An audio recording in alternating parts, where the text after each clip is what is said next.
teman-teman untuk bersama-sama memikirkan satu pasukan Jati sedang dan akan melaksanakan satu roadshow. Kita akan pergi kepada kawasan-kawasan parlimen yang ditandingi oleh ketua-ketua Pakatan Rakyat.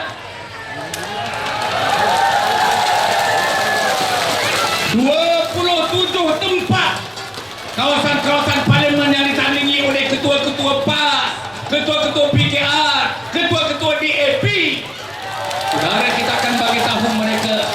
Kita akan bagi tahu mereka tolak Pakatan Rakyat.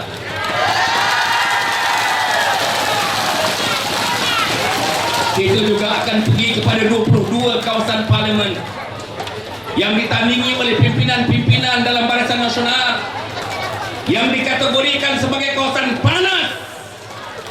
Maka kawasan-kawasan itu kita ingin menentukan bahawa panasnya kawasan itu memanaskan semangat perjuangan untuk memberikan kemenangan kepada pemimpin-pemimpin, ketua-ketua yang bertanding bawah lambang Barisan Nasional.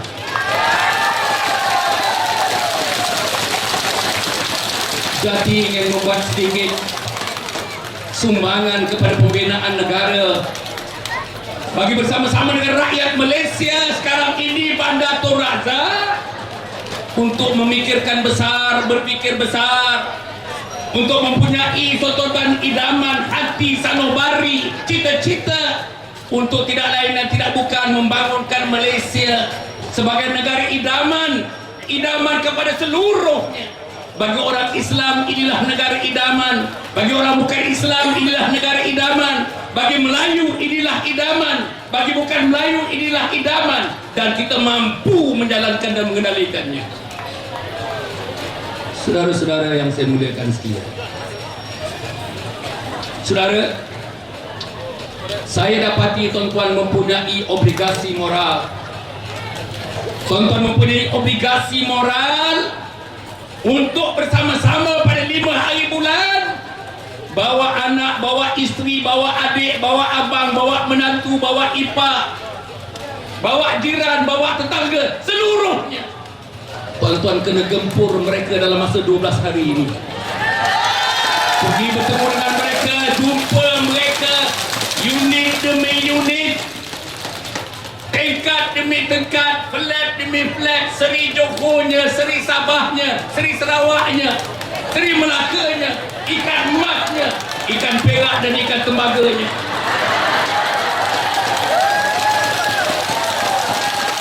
Pastikan saudara-saudara, saudara kebar-kebarkan bendera menunjukkan semangat yang hebat itu bagus.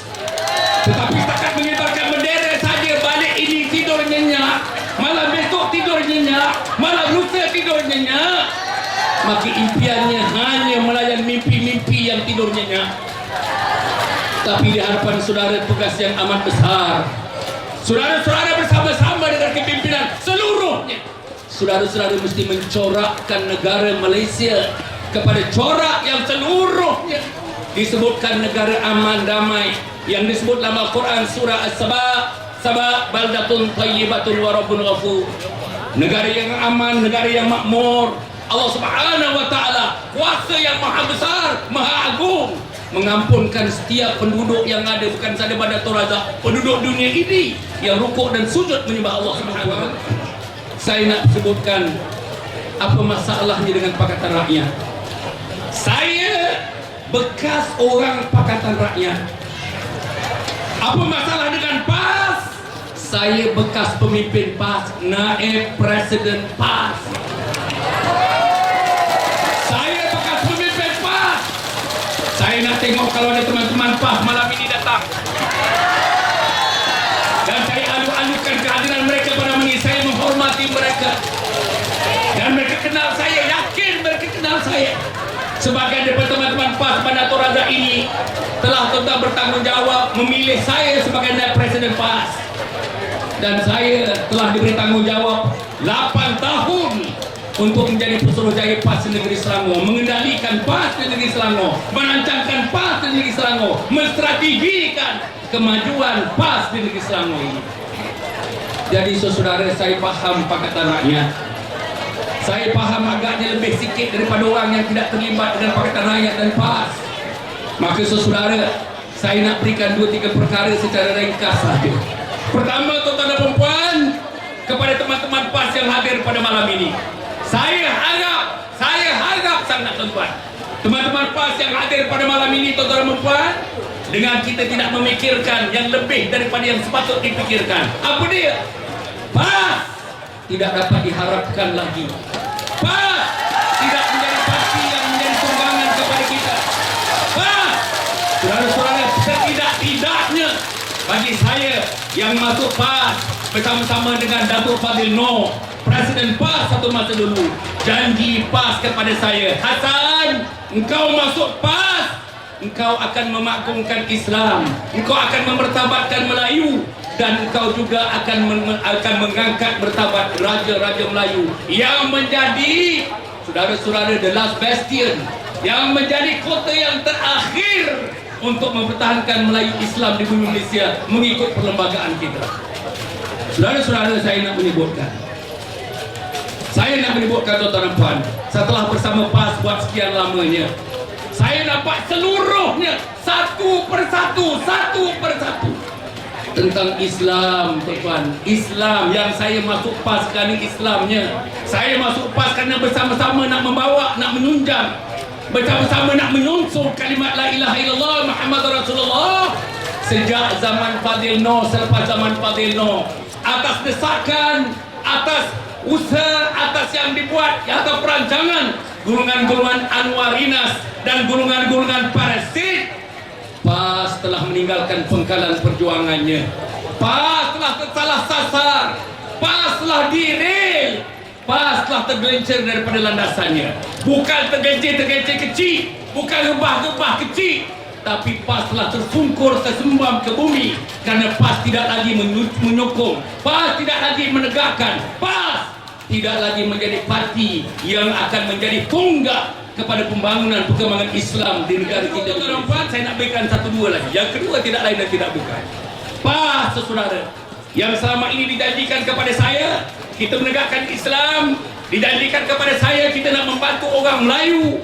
Tetapi tuan-tuan dan puan, dengan ada manusia-manusia dalam PAS yang kita boleh namakan Anwarinas atau parasit dalam PAS, mereka telah bertanggungjawab atas desakan-desakan daripada Anwar Ibrahim. Anwar Ibrahim mendesak, Anwar Ibrahim membentuk, Anwar Ibrahim dari jauh dan dekat, saudara, mengurus mentadbir melalui proksi-proksinya dalam PAS, hingga PAS mengikut telunjuk, dikatakan mengikut telunjuk Anwar Ibrahim.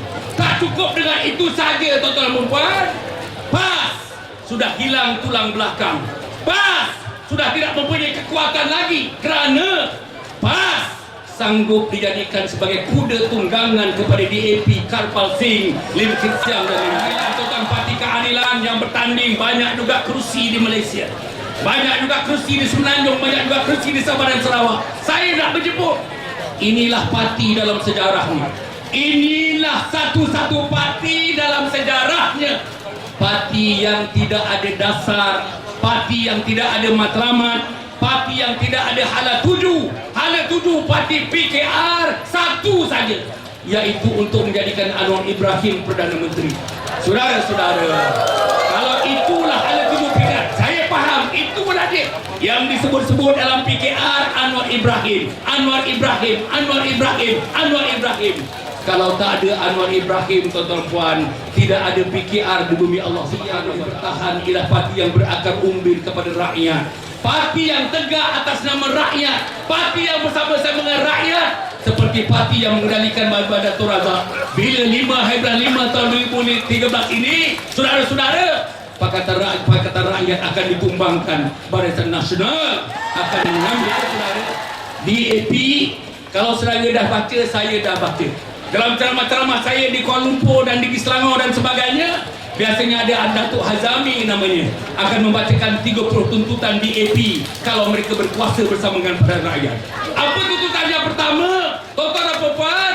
Mereka akan menghapuskan, dikatakan menghapuskan dalam peruntukan perlembagaan persekutuan, peruntukan mengenai Islam negara persekutuan. Tuan-tuan cuba bayangkan, tuan-tuan, negara Islam, negara agama persekutuan, akan dihapuskan oleh mereka. Saudara-saudara boleh dapat kenyataan ini daripada 30 tuntutan-tuntutan yang dibuat oleh JAP.